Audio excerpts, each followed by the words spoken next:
इस वीडियो के वायरल होने के बाद इंदौर में बीजेपी पार्षद जीतू यादव और वार्ड 24 के बीजेपी पार्षद कमलेश कालरा के बीच हुआ विवाद थमने का नाम नहीं ले रहा। अब कमलेश की शिकायत पर पार्टी ने जीतू यादव को बाहर का रास्ता दिखा दिया है। ये मामला बड़ा कैसे, ये आपको बता देते हैं। दरअसल बीते दिनों वार्ड 65 के पार्षद कमलेश कालरा और नगर निगम कर्मचारी के बीच हुए विवाद में वार्ड 24 के पार्षद जीतू यादव का नाम सामने आया। बताया जा रहा है कि कमलेश का जिससे विवाद हुआ वो जीतू यादव का आदमी था। इस विवाद के बाद कमलेश कालरा और जीतू के बीच बातचीत का ऑडियो भी वायरल हुआ, जिसमें जीतू कालरा से बदतमीजी से बात कर रहे हैं। हालांकि एमपी तक ऑडियो की पुष्टि नहीं कर रहा। इन सब विवादों के बाद शुक्रवार को 50 से ज्यादा बदमाशों ने पार्षद कमलेश कालरा के घर पर हमला किया था। हमले के बाद कमलेश कालरा ने भोपाल से लेकर दिल्ली पीएमओ ऑफिस तक इसकी शिकायत की थी और 12 आरोपियों को दबोच लिया। लेकिन जीतू यादव का नाम किसी बदमाश ने नहीं लिया कि इसमें उनका हाथ है। लेकिन भोपाल सीएम ऑफिस तक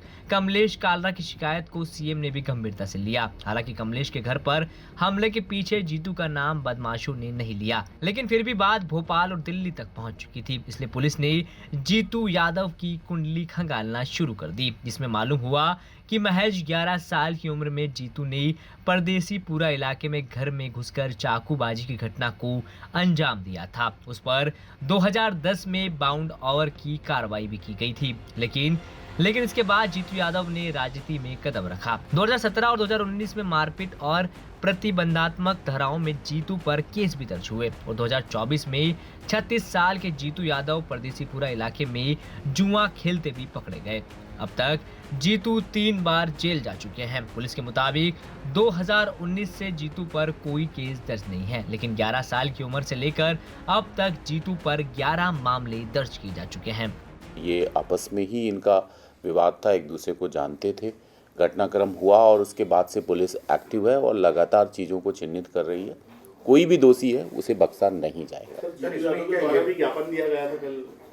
ज्ञापन देना उनका लोकतांत्रिक अधिकार है और लेकिन पुलिस की अपनी प्रक्रिया है। प्रक्रिया के तहत जो भी व्यक्ति गलत है कानूनी रूप से और उसके एक्ट में क्रिमिनलिटी इन्वॉल्व है तो उसे बख्शा नहीं जाएगा। सर, इसमें क्या ये भी पता लगाया जाएगा कि जो बदमाश उनको किसने निर्देश दिया था घर पर हमला करने का? ये सारी हमारी प्रक्रिया है, वो डीसीपी जोन 4 इसके बारे में विस्तृत तौर पे आपको बताएंगे। सर, जो अलग अलग ऑडियो जारी हुए हैं जिसमें पार्षद और एमआईसी मेंबर की बात होगी, क्या उसको भी जांच में रखा गया है कि जिस तरह से पूरा विवाद हुआ उसमें कई बार बोला गया कि तेरे घर से हटा ले या तमाम तरह की बातों का जिक्र? वो सारी चीज़ें हमारे विवेचना का पार्ट है। विवेचक हर पहलू को वरिष्ठ अधिकारियों के मार्गदर्शन पर उसको तराशेंगे, देखेंगे, साक्ष्य का कलेक्शन करेंगे और जो भी उसमें क्रिमिनलिटी इन्वॉल्व है उसके अनुरूप कार्रवाई की जाएगी। इधर जीतू पर यादव समाज भी भड़का हुआ है, क्योंकि जीतू अपने नाम के आगे यादव लगाते हैं। कहा जा रहा है कि जीतू जाटव है और यादव सरनेम लगाते हैं। यादव समाज से आने वाले कांग्रेस नेता राकेश यादव ने सीएम को इसको लेकर पत्र लिखा है। उनका कहना है कि यादव समाज इससे बदनाम हो रहा है। समाज तक क्या रोक है जो उपनाम उनके द्वारा इस्तेमाल किया जा रहा है, उसकी शिकायत आप दोनों के द्वारा की? देखिए, ये तो अब स्पष्ट हो गया है कि वो जिस समाज से आते हैं उन्होंने खुद स्पष्ट किया है। लेकिन मैंने मुख्यमंत्री जी को एक पत्र लिखा है कि अनेक लोग, लगभग 170 लोगों की लिस्ट दी है जिन्होंने संस्थाओं से, जो यादव समाज की संस्थाएं चलती हैं, उनसे जातिगत सर्टिफिकेट लेकर कलेक्टर ऑफिस से फिर जाति प्रमाण पत्र बनवाए हैं। इन लोगों की लिस्ट कई नौकरी में है, कई राजनीति में, कई अन्य कामों में। मुख्यमंत्री को सबूतों सहित शिकायत की गई है। इन पे एफआईआर दर्ज होना चाहिए, उन संस्थाओं पे भी एफआईआर दर्ज होना चाहिए, क्योंकि जब से मुख्यमंत्री यादव समाज के बने आप देखते हैं हर गली मोहल्ले में 3 घर छोड़ के यादव सरनेम मिल जाएगा। वो यादव है या नहीं वो पता करना बहुत जरूरी है, क्योंकि पूरा समाज बदनाम होता है। पूरे देश में हमको शर्मिंदगी उठाना पड़ी, क्योंकि लोग ये पूछते थे बाहर से, अन्य शहरों से, कि यादव ऐसे होते हैं क्या।